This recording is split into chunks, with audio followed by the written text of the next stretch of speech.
Video ఈ video complete అయిపోగానే last లో ఒక మంచి వీడియో యాడ్ చేశాను. మిస్ అవ్వకుండా చూడండి. ఈ వీడియో మొత్తం నేను చెప్పినంత వినేసిన తర్వాత లాస్ట్ లో ఒక ఇంట్రెస్టింగ్ వీడియో నేను అటాచ్ చేశాను.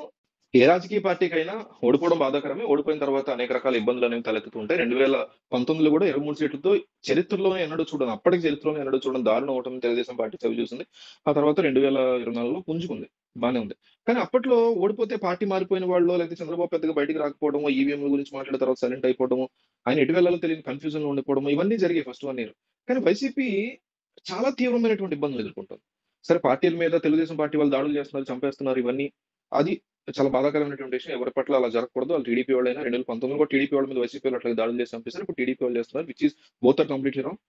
అయితే ఇప్పుడు ఎవరు ఎప్పుడు ఫేస్ చేయనటువంటివి, ఇప్పుడు తృణమూల్ కాంగ్రెస్ ఓడిపోయింది అనుకోండి, లేకపోతే బీజేపీ ఓడిపోయింది అనుకోండి, ఇక్కడ వెస్ట్ బెంగాల్లో తృణమూల్ కాంగ్రెస్ నేతలందరూ ఏపీలో ఎట్లయితే టీడీపీ వైసీపీ మధ్య గొడవలు అట్లా కొట్టుకుంటారు. అదంతా డిఫరెంట్ స్టోరీ. ఇప్పుడు ఏపీలో జరుగుతున్న దానికి జగన్మోహన్ రెడ్డి కూడా ఢిల్లీ వెళ్ళేది పోరాటం చేశానన్నారు, రాష్ట్రపతి పాలన అన్నారు, అదేమో అవ్వలేదు. దాని గురించి మాట్లాడి సరే, ఆయన ఎవరైతే బాధితులు ఉన్నారో వాళ్ళ ఇళ్ళకి వెళ్ళి పరామర్శిస్తున్నారు, అప్రిషబుల్, అంతవరకు బానే ఉంది. కానీ పార్టీలు మారిపోతున్నారు జనాలు. ఆండాని పార్టీ మారిపోతున్నారు, సిద్ధ సిద్ధరాఘవరావు ఆయన మారిపోయారు, మారుతూ ఉన్నారు ఇక కొంతమంది. ఇంకా ఇదంతా ఒక ఎత్తు. ఓడిపోయిన పార్టీలు పార్టీ మారిపోవడం, వైలెన్స్, ఇదే దరిద్రం. అంటే అసలు ఇల్లీగల్ అఫైర్స్ బయటపడడం ఏంటి అసలు? చాలా షాకింగ్ ఉంది. విజయసాయి రెడ్డి వరకు, మొన్నటి వరకు శాంతి విజయసాయి రెడ్డి వ్యవహారం ఏ లెవెల్లో ఒక విధ్వంసాన్ని సృష్టించింది మీడియాలో. ఆవిడ ప్రెస్ మీట్ పెట్టడం, ఆయన ప్రెస్ మీట్ పెట్టడం, విజయసాయి రెడ్డి తండ్రి అంటాం, డిఎన్ఏ గాడిది గుడ్డి, ఈ గోలంతా నడిచింది. సరే, అది ఇప్పుడిప్పుడే మనం మర్చిపోతున్నాం. వారం 2 వారాలు అవుతుంది మనం మర్చిపోయి, మళ్ళీ ఇప్పుడు దుబాడంశం గతంలోనిదే. అంటే అధికారంలో ఉన్నప్పుడు కేవలం కరప్షన్, వైలెన్స్ ఇవి కాకుండా నెక్స్ట్ లెవెల్కి వెళ్ళారు. ఇల్లీగల్ అఫైర్స్ లెవెల్కి వెళ్ళిపోయారు. అంటే అధికారంలో ఉన్నప్పుడు, ఇప్పుడు టీడీపీ వాళ్ళు అదే చేస్తున్నారేమో, 14, 19 అదే చేశారేమో, బయటపడలేదేమో కావచ్చు అని. ఎవరు కూడా కరెక్ట్ పద్ధతిలో ఉన్నారని నేనైతే నమ్మను.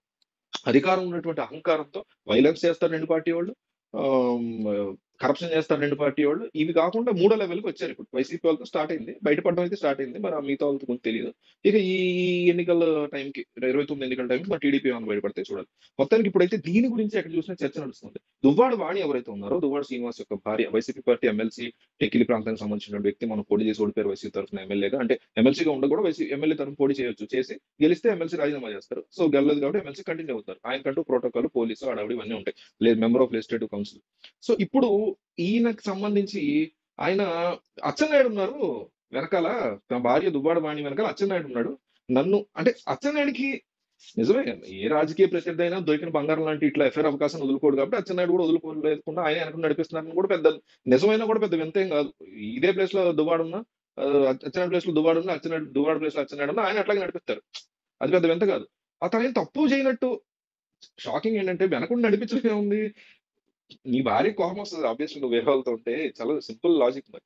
అయితే ఇప్పుడు దువ్వాడ వాణి చాలా స్ట్రాంగ్ గా ఫిక్స్ అయ్యారు. ఏంటంటే రాత్రి అంతా, మొన్న రాత్రి చాలా ట్రై చేశారు, నిన్న రాత్రి కూడా చాలా ట్రై చేశారు. ఇప్పుడు డిప్యూటీ సీఎం పవన్ కళ్యాణ్ గాని, సీఎం చంద్రబాబు గాని కలవడానికి ఆమె సిద్ధపడుతున్నట్టుగా వార్తలు వస్తాయి. త్వరలోనే వాళ్ళ అపాయింట్మెంట్ ని కూడా ఆల్మోస్ట్ కన్ఫర్మ్ చేస్తున్నారని, వీళ్ళిద్దరిలో ఒకళ్ళని ఆమె త్వరలో కలవబోతున్నారని, వీళ్ళ తర్వాత హోంమంత్రి, ఏపీ హోంమంత్రిగా ఉన్న వంగలపూడి అనితని కూడా ఆమె కలిసే ఆలోచనలో ఉన్నట్టుగా తెలుస్తుంది. కలిసి అసలు ఎక్కడ స్టార్ట్ అయింది వీళ్ళిద్దరు లింక్, ఎక్కడ స్టార్ట్ అయింది, మాధురి ఎవరు, ఈ ఏ రకంగా వీళ్ళిద్దరి మధ్య పరిచయం ఏర్పడింది, టెక్కలి ఏంటి, ఆ విజయనగరం ఉన్నటువంటి వ్యక్తి ఏంటి, వైజాగ్ లో కూడా ఆమెకు ఆస్తులు ఉన్నాయంటున్నారు, ఆమెకు ఆల్రెడీ పెళ్ళయింది, ఆమెకి 2 కూతుర్లో కొడుకులో ఉన్నారు, భర్త ఉన్నాడు, భర్తతో విడిపోయి ఉంటున్నారు ఆమె. ఎందుకు ఈ కథ అంతా, ఎందుకు ఈ రకంగా జరిగింది, వైసీపీ పార్టీకి ఈ విషయం తాను ఎప్పటి నుంచో చెప్తున్నా, అధిష్టానం టికెట్ ఎట్లా ఇచ్చింది ఈ క్యాండిడేట్ కి, శ్రీనివాస్ కి, ఇవన్నీ కూడా వివరించడం కోసం తన భర్త తన మీద ఒక అటెంప్టివ్ మర్డర్ చేశాడు, తన పిల్లల మీద అటెంప్టివ్ మర్డర్ చేశాడు అనేటువంటి అంశాన్ని ఆధారంగా చేసుకుని హోమ్ మినిస్టర్ ని, డిప్యూటీ చీఫ్ మినిస్టర్ గాని, సీఎం గాని ఇద్దరులో ఒకరిని ఆమె కలవడానికి సిద్ధపడుతున్నట్టుగా తెలుస్తుంది.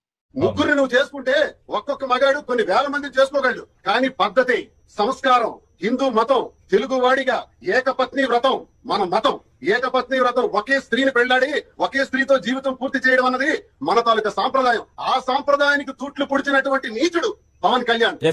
కట్ చేస్తే మా నాన్న మాకు కావాలి అంటున్నారు దువ్వాడ కూతుళ్లు. మరో మహిళతో ఇల్లీగల్ గా ఆయన ఉంటున్నారు అంటూ సంచలన ఆరోపణలు చేశారు. ఏ హక్కుతో ఆమె మా ఇంట్లో ఉంటోంది అంటూ ప్రశ్నించారు. ఆమె మాయలో పడిన నాన్న తమని పట్టించుకోవట్లేదు అంటూ ఆవేదన వ్యక్తం చేశారు. ఎన్నిసార్లు ఫోన్ చేసినా, మెసేజ్లు పెట్టినా నాన్న స్పందించట్లేదు అంటున్నారు దువ్వాడ కూతుళ్లు.